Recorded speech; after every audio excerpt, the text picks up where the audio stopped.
संस्था सुद्धा टिकली पाहिजे, शेतकऱ्याला 4 पैशाचे अधिकचं मिळलं पाहिजे, यासाठी नेहमीच माझा प्रयत्न चालू आहे. शेतकरी सगळ्यात चळवळ करणारे लोक देखील अपोजिटला उभे आहेत, तर त्याचा काय फायदा तोटा होईल का? ते माझे बांधव आहेत, मी त्यांना नक्की त्यांची समजूत काढायचा प्रयत्न करीन.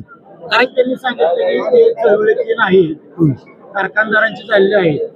कारखानदार असं काय नाही, त्यांच्यासोबत काय सोय सुद्धा नाही आमचं कारखानदारासोबत. माझ्या शेतकऱ्यासाठी मी कारखानदारासोबत आहे. 4 पैसे अधिकचा दर मिळावा त्यांना, म्हणून मी तिथं कारखान्यामध्ये कुठलाही भ्रष्टाचार होऊ देत नाही. संघटनेच्या माध्यमातून आम्ही तिथं पाठवलेलं आहे, त्याचं प्रतिनिधित्व करत आहे. ज्या दिवशी मला तसं दिसेल त्यावेळेस मी तुम्हाला त्यावेळेसच सांगितलं, मी त्यावेळेस राजीनामा त्यांच्याकडे दिलेला आहे. मी आता सर्वसामान्य शेतकऱ्यासोबतच आहे.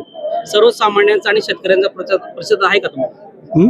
सर्वसामान्यांचा आणि शेतकऱ्यांचा परिषद आहे का तुम्हाला? हो, नक्की आहे, नक्की आहे. कोणते मुद्दे घेऊन तुम्ही मतदारात या मतदारसंघात महत्वाचा प्रश्न नदीच्या कडेचा भाग असल्यामुळं महत्वाचा प्रश्न रस्त्याचा आहे.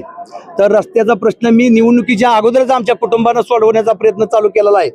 आणि माझे काम बघून मला जनता तिथं नक्कीच प्रतिसाद देईल.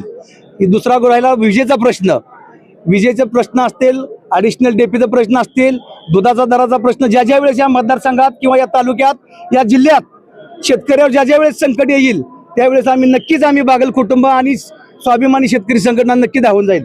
समोर कारखानदाराच्या घरातला उमेदवार आहे, कुठेतरी त्यांचा सुद्धा पंचनामा येत्या काळात केला जाईल. जसं जशी निवडणूक पुढे जाऊ द्या, त्या पद्धतीने पंचनामा केला जाईल. घरांच्या समोर येते. ही कुठे तर कार्यकर्त्याची निवडणूक होती, घराणेशाहीचं वाटते. मग आम्ही सुद्धा कार्यकर्तेच आहे. पुढला कोण आहे कार्यकर्ता काय मी आगामी येणाऱ्या नंतर निवडणूक डिक्लेअर पूर्ण झाल्यानंतर मी तुम्हाला त्याचं उत्तर देईन. ओके रणजित.